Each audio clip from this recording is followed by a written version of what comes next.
It's just after 7 p.m. on a Tuesday. I had ordered Uber Eats for my family again because I was going to miss another dinner. I was slumped over my keyboard, physically unable to sit up straight, typing sideways like Gollum because my lower back had completely seized up. No one even asked me to do this. No one told me to pull an all-nighter. But I had this creeping silent dread that if I didn't get this update across the line, then everything would fall apart.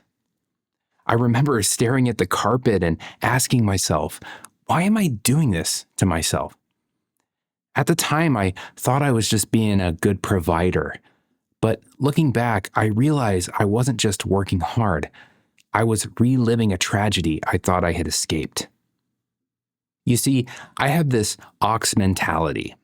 I believe that my value as a father and as a man comes from how heavy a load I can carry. If I'm not suffering, I feel like I'm not working, I have this software in my brain. I think I've sort of labeled it as a blue collar software. It's this idea that I tie my value to the amount of effort and provision and physical exertion that I sort of put into my day, that the more that I do this, the more I'm reaffirming my value to myself and my perceived value to my economy and culture and family as a provider, as sort of a hunter-gatherer, right? And I realize this is tied to blue-collar aspects because that's the traditional education that I had growing up. I had parents who went to the factory, like I came from a small town in the Midwest, and there was one of 3 or 4 segments of job opportunities there, and they all sort of tied back to some sort of factory labor. You had people who would live paycheck to paycheck. They would wake up super early in the morning, and I'm talking like farmers, I'm talking like canned goods, construction, this sort of thing, right? Where people would wake up at the crack of dawn and they'd put in their 12 hours, right? My mom was a great example. She worked in the same company for over 30 years and she operated a bandsaw for this construction company. She would get up super early. We'd barely see her and she'd come home exhausted, right? Didn't want to deal with any shenanigans, from us kids. And it was pretty easy to sort of ruin her day and have her slamming the door in our face, or she went to get a nap or something. Yeah, I didn't understand it at the time, but it was just sort of the way that our culture operated, growing up. It was this idea that those who brought in money just like killed themselves for it. And at the end of the day, at least they could sort of look at themselves in the mirror and say, I am doing everything in my physical capacity, right? And you didn't have to ask any of those deeper questions because you didn't have the capacity to do that really, right? So this moment that I had spoke of in the intro about me hunched over kind of doing coding. I'm a software engineer. I am in charge of several kind of high profile mobile apps. And I keep coming back to this moment with my back. And I keep reflecting on it kind of in the same way as I was reflecting on it in that moment. Just why? What brought me to this place? How did I get here? Why do I keep coming back here? I have recurring back problems all the time. And people would say that's the, price you pay at a desk job. But I think I recognized that the pain that I was feeling and that I keep reliving, I recognize it as sort of a positioning to a degree. I was positioning myself for as much safety economically and from a family standpoint as I could in my role. So I thought this ox mindset was noble. I thought it was the price of safety. But then I looked at my dad and I realized that being the ox doesn't get you a prize. It gets you slaughtered. My dad was a factory worker, 3rd shift, salt of the earth. He literally broke his back for his job. And for years, I thought we were nothing alike. I'm in tech. I sit in a chair. I have mental exhaustion. But that night on the floor, I realized the through line between us wasn't our job titles. It was our literal backs. So I grew up, as I said, I grew up in a small town. And I like to tell people that ask me where I grew up and my job. that I came from a town where you had drive a tractor to work day, and I use that as a way of kind of pointing out the dichotomy between who I thought I was, the vantage I had on my own life and what I wanted to achieve, and the economy that was around me, and the limitations and the ceilings and the boxes that I found myself sort of encased in. From the very beginning, I wanted out as fast as I could. And I did that. As soon as I graduated from high school, I fled to Chicago for a 4-year degree there. I told myself that I would do it differently than my parents did it. It was my opportunity to kind of set a precedence for my own life. And I viewed myself as kind of in need of that space from where I grew up in order to figure out who I was and what I wanted and what made sense to me and for me. The place I absolutely did not want to find myself was in the place where my dad was. At that moment, he had been maybe 10 years out of a back problem. He had to have back surgery as a result of 10 years of work in a factory, a magazine kind of printing press. He was never the same after this back problem. He was never able to properly enter the workforce again. And at that point, he was sort of living on the government and just kind of doing side jobs here and there.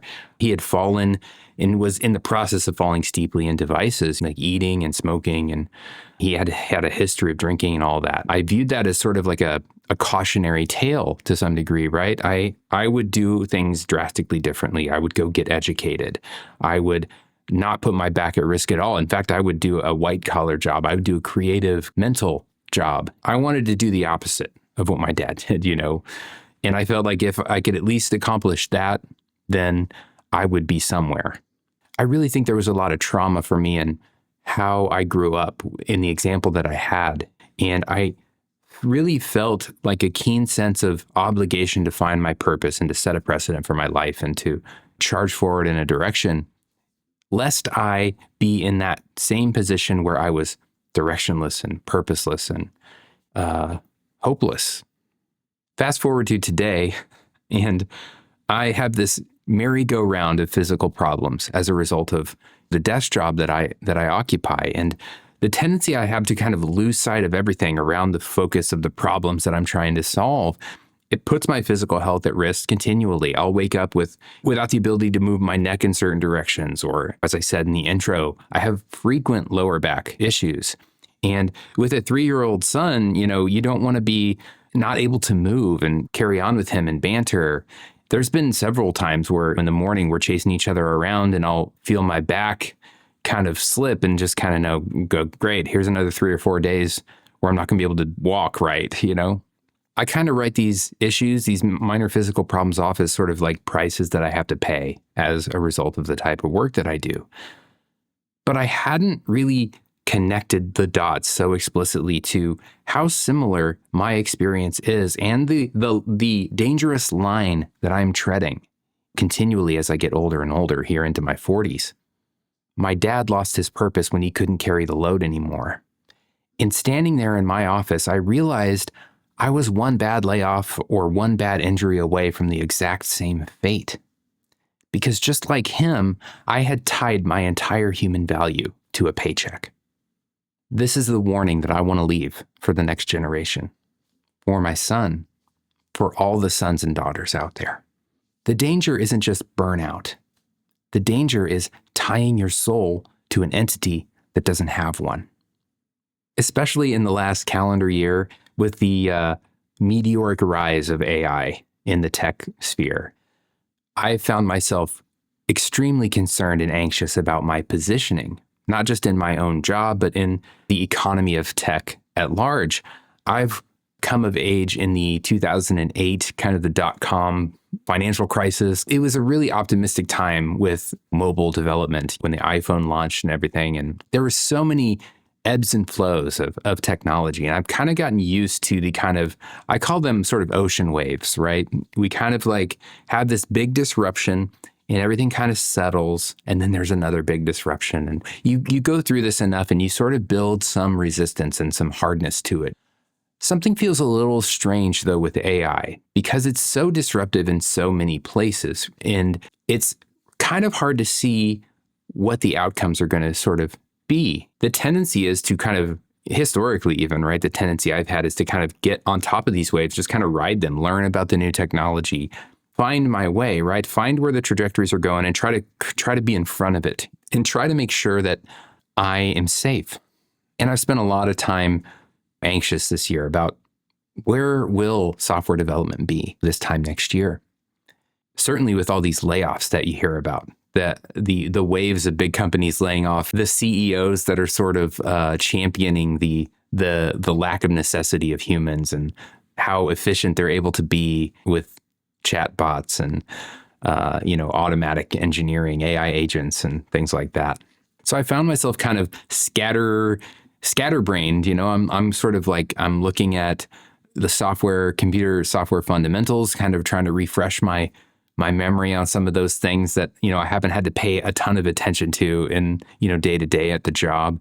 I've found myself leaning into kind of management books, how I can be more human on the job, because I feel like maybe the differentiating factor will be humanity, right? Maybe it's our humanity that we need to lean into rather than how we can 1000x our efficiency.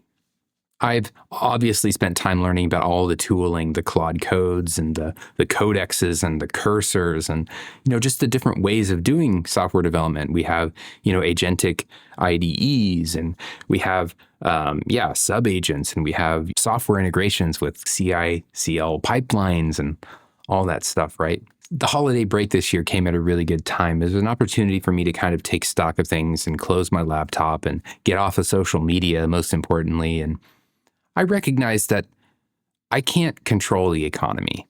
I can't control where AI is going, and I can't predict all the amount of places it's going to disrupt. And it's impossible for me to position myself in front of this ahead of time. And it's a wasted effort, really. So yeah, AI is insane. And who knows what's next? And there's all these variables and nothing is in your control, essentially. Except one thing. You can control where you derive your peace.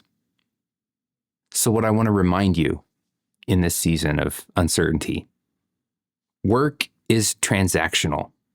It's not a definition.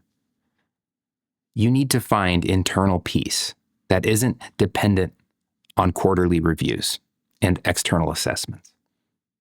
Our sons and our daughters aren't meant to be martyrs of the workplace. We have to teach them that their skill is a business, but their life is something else entirely. I don't want my son to ever be on his knees for a corporation.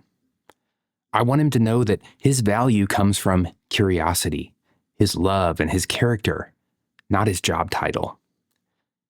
But there is a massive threat coming for his generation that makes this even harder. It's not just about work culture anymore. It's about the technology itself.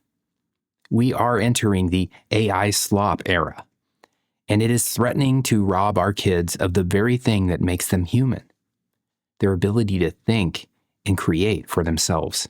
I did a deep dive on how AI is ruining our kids' imaginations, and specifically how we can stop it.